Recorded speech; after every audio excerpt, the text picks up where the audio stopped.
Hello and welcome everyone. स्वागत है आपका फिर से मेरे इस यूट्यूब चैनल में। हमने पिछले लेक्चर में क्लास 10th का फिजिक्स से शुरू करा था, जिसमें हमने पिछले लेक्चर में पढ़ लिया था प्रकाश का परावर्तन क्या होता है। प्रकाश का परावर्तन के हमने नियम भी पढ़ लिया था। उसके बाद हमने दर्पण पढ़ा था, अवतल दर्पण, उत्तल दर्पण पढ़ लिया था। आज हम शुरू करेंगे प्रिंसिपल फोकस और फोकल लेंथ। प्रिंसिपल फोकस क्या होता है, मान लीजिए ये हमारा अवतल दर्पण है। कौन सा दर्पण है? अवतल दर्पण है। और ये हमारा क्या कौन सा दर्पण है? ये हमारा उत्तल दर्पण है। अवतल दर्पण क्या होता है? अंदर की तरफ धंसा होता है। उत्तल दर्पण क्या होता है? बाहर की तरफ उठा हुआ होता है। ठीक है। अवतल दर्पण में क्या होता है कि बाहर की तरफ इसमें पेंट किया गया रहता है। बाहर की तरफ क्या किया गया रहता है? पेंट किया गया रहता है। इसे अवतल दर्पण कहते हैं।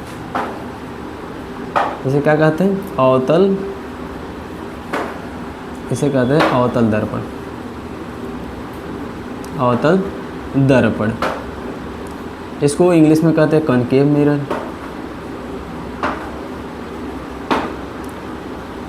कॉनकेव मिरर समझ में आ गया। अवतल दर्पण क्या होता है? अंदर की तरफ धंसा हुआ होता है। ये हमारा क्या हो गया? ये हमारा हो गया सेंटर। क्या हो गया? Centre of curvature. ये हमारा क्या हो गया? ये हमारा हो गया पोल।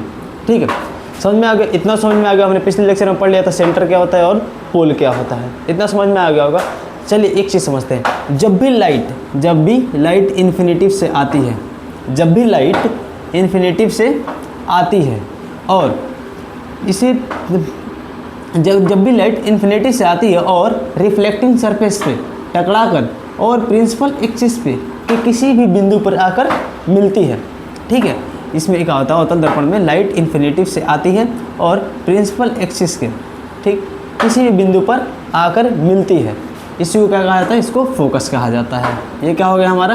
फोकस क्या होता है? अवतल दर्पण में क्या होता है कि जब भी लाइट आएगी, टकराएगी और कन्वर्ज हो जाएगी। लाइट आती है, टकराती है और ये आकर कन्वर्ज हो जाती है। ठीक है, यहाँ पे क्या होता है? लाइट आके कन्वर्ज हो जाता है, किसी एक बिंदु पे आके मिल जाती है। इसलिए इसे क्या कहते हैं? हम कन्वर्जिंग मिरर भी कहते हैं। अवतल दर्पण को क्या कहते हैं? हम कन्वर्जिंग मिरर भी कहते हैं। कन्वर्जिंग मिरर समझ में आ गया। अवतल दर्पण को कन्वर्जिंग मिरर भी कहा जाता है। इसमें क्या होता है कि लाइट आती है, टकराकर और किसी एक बिंदु पे आके मिल जाती है। समझ में आ गया, आके मिल जाती है। इसे कन्वर्जिंग मिरर कहा जाता है। इसमें एक चीज़ समझ लेते हैं। ये एक क्या होता है? ये जो हमने पिछले लेक्चर में पढ़ा था, ये एक गोले का भाग होता है, इसलिए इसको सेंटर ऑफ कर्वेचर होता है। इसका सेंटर ये होता है। जब भी किसी गोले का सेंटर होता है तो उसका कुछ ना कुछ रेडियस भी होता है। ये इसका क्या हो गया? ये इसका रेडियस हो गया। ये आर रेडियस हो गया। पोल और फोकस के बीच के डिस्टेंस को एफ से डिनोट करते हैं, स्मॉल एफ से डिनोट करते हैं। ठीक है, इसको स्मॉल एफ से डिनोट करते हैं। समझ गए? तो इसका फॉर्मूला क्या हो गया? एफ इक्वल टू R/2 या R इक्वल टू 2F हो जाएगा। समझ में आ गया? F इक्वल टू R/2 या R इक्वल टू 2F। इतना समझ में आ गया होगा। ये एक गोले का भाग होता है, इतना तो पता है। तो जब भी किसी गोले का भाग होता है उसका सेंटर होता है, उस सेंटर से और पोल के बीच को क्या कहा जाता है? रेडियस कहा जाता है। और पोल और फोकस के बीच के डिस्टेंस को F से डिनोट करते हैं। सपोज मान लीजिए ये जो हमारा F है ये 10 सेंटीमीटर का है। कितने सेंटीमीटर का? 10 सेंटीमीटर का है। अगर ये F 10 सेंटीमीटर का है तो R कितना हो जाएगा? F कितना दिया है? 10, 2 इंटू F स्मॉल f है। ठीक है, तो क्या हो जाएगा? R कितना हो जाएगा? डबल हो जाएगा। ये 20 सेंटीमीटर का हो जाएगा। सेम वैसे अगर हमारे पास R दिया है, सपोज इसको मिटा देते हैं। ठीक है, अगर हमारे पास R दिया है 5 सेंटीमीटर, या 10 सेंटीमीटर मान लेते हैं, तो F कितना हो जाएगा हमारा? 5 सेंटीमीटर हो जाएगा। कैसे? देखो F इक्वल टू R/2, तो क्या हो जाएगा? R कितना दिया है हमारा? 10/2, तो ये कितना हो जाएगा? 5। तो F कितना हो जाएगा हमारा? 5। मतलब जब भी ये हमारा F 10 होगा तो R 20 होगा, R 10 होगा तो ये 5 होगा। इतना समझ में आ गया होगा कि अवतल दर्पण में क्या होता है? लाइट आती है और कन्वर्ज जाती है। और जो ये फॉर्मूला मैंने बताया, इस फॉर्मूला से अच्छे खासे ठीक ठाक न्यूमेरिकल बन सकते हैं। आइए हम पढ़ लेते हैं उत्तल दर्पण को। उत्तल दर्पण, इसको क्या कहते हैं? उत्तल दर्पण। उत्तल दर्पण पहचान गए होंगे कि ये बाहर की तरफ उठा रहता है। ठीक है, इसको कन्वेक्स मिरर भी कहा जाता है। इसको कन्वेक्स मिरर भी कहा जाता है। ठीक है, इसमें क्या होती है कि जब ये अंदर की तरफ कलई किया गया रहता है,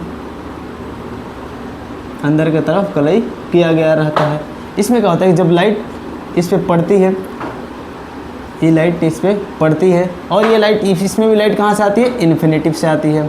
समझ में आ गया, ये लाइट कहाँ से आती है, इसमें भी लाइट ये इन्फिनेटिव से आती है, ये भी लाइट इन्फिनेटिव से आती है। समझ गया, तो इसमें क्या होता है कि जब भी लाइट इस पर पड़ती है तो ये क्या हो जाती है, यहाँ से डाइवर्ज हो जाती है। जब भी लाइट पड़ती है इसी में क्या हो जाता है, डाइवर्ज हो जाता है। समझ गए, इस पर क्या होता है, जब भी लाइट पड़ती है तो ये डाइवर्ज होता है, डाइवर्ज हो जाता है। इसका प्रिंसिपल क्या होता है, ये P होता है। ठीक है, लेकिन इसमें क्या होता है कि लाइट कभी मिलती नहीं है, ये डाइवर्ज हो जाती है। लेकिन अवतल दर्पण में क्या होता है कि लाइट आके एफ पे मिलती है, फोकस पे आके मिलती है, लेकिन इसमें जब भी लाइट आती है ये मिलती नहीं है, ये सिर्फ सपनों में मिल सकती है। कहाँ मिल सकती है, ये सिर्फ सपनों में आके मिल सकती है। तो इसका सेंटर यहाँ पे आ जाएगा और ये क्या आएगा, यहाँ से ये सपनों में मिलती हुई प्रतीत होती है। कहाँ मिलती हुई प्रतीत होती है, ये सपनों में, ख्यालों में मिलते हुई प्रतीत होती है। ठीक है, रियल में कभी नहीं मिल सकता है। तो ये सपनों में मिलती हुई प्रतीत होती है, तो ये कहाँ मिलेगी, यहाँ मिलेगी।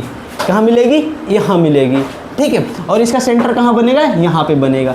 और सेम वही बात यहाँ पर भी है, इसका भी यहाँ से यहाँ तक का डिस्टेंस f हो जाएगा और इसका फॉर्मूला वही हो जाएगा, r = 2f।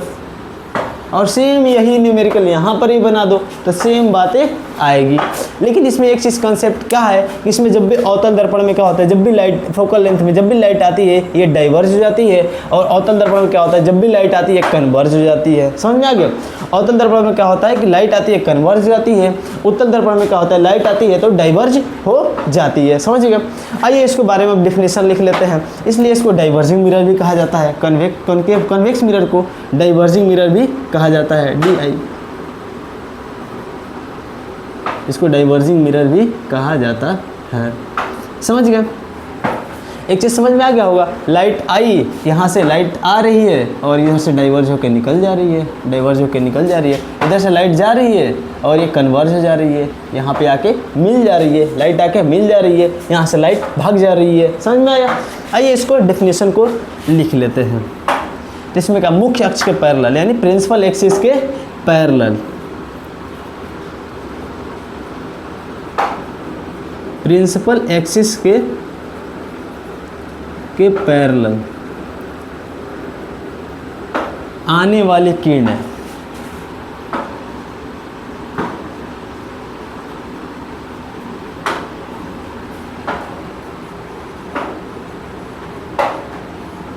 किसी बिंदु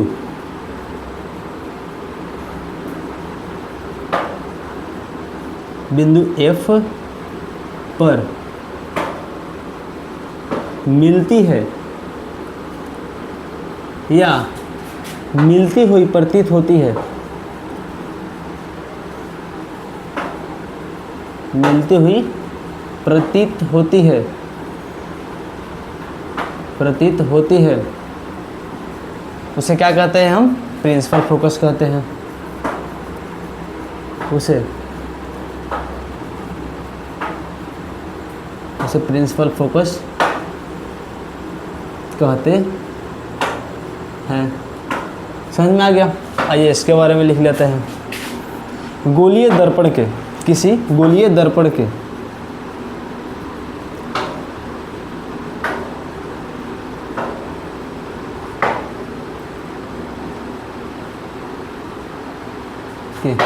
पोल P, पोल को किससे डिनोट करते हैं, P, किसी गोलीय दर्पण के पोल P और प्रिंसिपल फोकस, और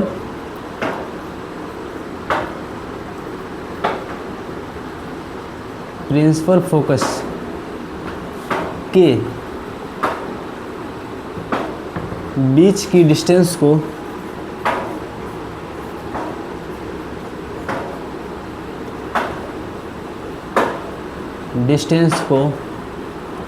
फोकल लेंथ कहते हैं, फोकल लेंथ कहते हैं। समझ में आ गया, अवतल दर्पण में क्या होता है, ये आगे कन्वर्ज हो जाती है। उत्तल दर्पण में क्या होता है, ये आगे डाइवर्ज हो जाती है। अवतल दर्पण को कन्वर्जिंग मिरर भी कहा जाता है, उत्तल दर्पण को डाइवर्जिंग मिरर भी कहा जाता है। इसका डेफिनेशन, फोकल लेंथ का डेफिनेशन होगा किसी गोलीय दर्पण के पोल और प्रिंसिपल फोकस के बीच की दूरी को क्या कहते हैं, फोकल लेंथ कहते हैं। अब प्रिंसिपल एक्सिस के पैरेलल आने वाली किरणें किसी बिंदु F पर मिलती है या मिलती हुई प्रतीत होती है, उसे हम क्या कहते हैं, प्रिंसिपल फोकस कहते हैं। आशा करते हैं आपको ये चीज़ें समझ में आ गई होगी। ठीक है, अगर आपको ये वीडियो अच्छा लगा होगा तो चैनल को सब्सक्राइब करें और वीडियो को लाइक करें, अपने दोस्तों के पास शेयर करें। ठीक है, आप इसको नोट कर सकते हैं। आज के लिए इतना ही, बहुत बहुत धन्यवाद।